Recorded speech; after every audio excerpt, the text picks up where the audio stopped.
नमस्कार प्यारे बच्चों, आप सभी को स्वतंत्रता दिवस की बहुत बहुत शुभकामनाएं।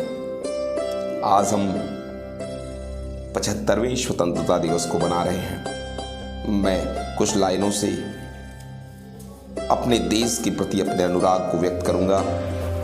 मैंने 2 वर्ष पहले इन्हें लिखा था, ध्यान दीजिएगा।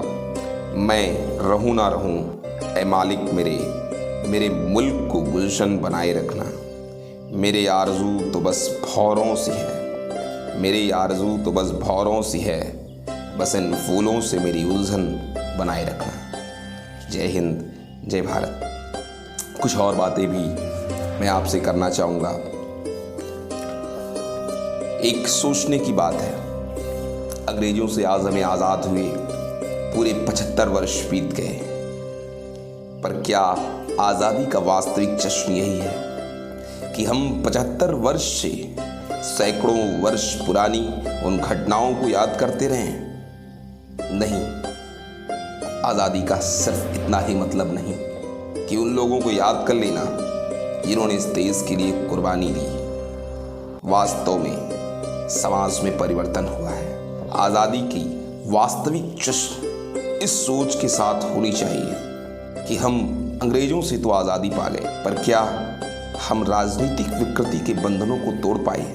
हमारे साथ ही आज़ाद हुए कुछ मुल्क अपनी भाषा, अपनी संस्कृति, अपने सभ्यता के साथ कितने आगे निकल गए, पर हम मौलिक रूप से गुलाम ही रहे। हम आज भी तमाम पाश्चात्य संस्कृति, भाषा सबको अपना बैठे और अपनी मौलिकता को हाशिए पर रख दिया। यही कारण है हम स्वतंत्र रूप से प्रगति न कर सके। हम आज भी हिंदू, मुस्लिम, धर्म, जाति, संप्रदाय और ज़मीन के नाम पर लड़ते हैं, एक दूसरे को अपमानित करते हैं। क्या सोचते हैं आप हम स्वतंत्र हैं? नहीं, हम विकृतियों के गुलाम हैं। हमें इस बात को समझना होगा। हर हिंदू, हर मुस्लिम, हर सिख, हर ईसाई इस देश का बराबर हकदार है। सब ने इसकी आज़ादी में अपनों को खोया है। हम सभी को मिलकर अपने प्रयासों से भारत को इस विश्व में सिरमौर बनाना होगा। हमें समझना होगा और अपने देश के लिए, अपने समाज के लिए, भारत के लिए अपनी मेहनत और निष्ठा से काम करना होगा और इस देश को इन राजनीतिक लुटेरों से आज़ाद कराना होगा। हमें इन राजनीतिक दलों के स्वार्थ को समझना होगा जो हमें धर्म के नाम पर लड़ाते हैं। ये क्यों नहीं कभी जाति को छोड़कर, धर्म को छोड़कर शिक्षा के नाम पर चुनाव करते हैं? क्यों नहीं कोई सरकार स्वार्थ छोड़कर अपने हमारे स्वास्थ्य और शिक्षा के आधार पर चुनाव लड़ता? अब हमें इनकी इस गुलामी से निकलना ही होगा।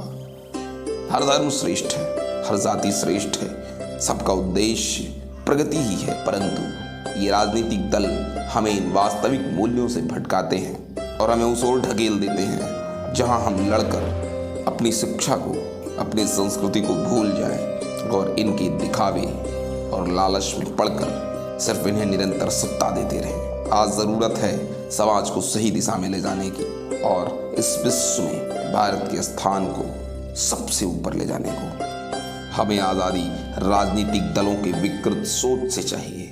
हमें आज़ादी समाज की मानसिक संकीर्णताओं से चाहिए। हमें आज़ादी अशिक्षा से चाहिए। हमें आज़ादी गरीबी से चाहिए। हमें आज़ादी इन राजनीतिक प्रयोजित दंगों से चाहिए।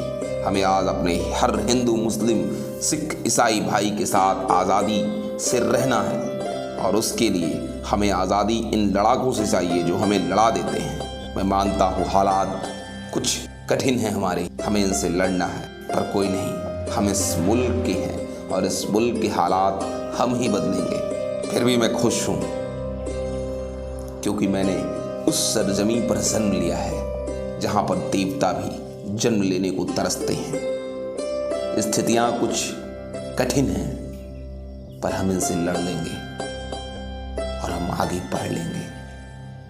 मैं 2 शब्द फिर से कहना चाहूंगा। मैं इतना रोया हूं कि समंदर भी शर्माया है। मैं इतना रोया हूं कि समंदर भी शर्माया है। मैं क्या कहूँ हिंदुस्तान तेरे बारे में, तू मेरी आंखों में समाया है। मैं बस तुझे सोच के रो देता हूँ, मैं बस तुझे सोच के रो देता हूँ। मैं इतना खुश हूँ तुझमें जन्म पाकर, मैं इतना खुश हूँ तुझमें जन्म पाकर, क्योंकि इस धरती पर राम भी आया है। इन बातों को सोचकर मेरा आंख खुशी से भर आया।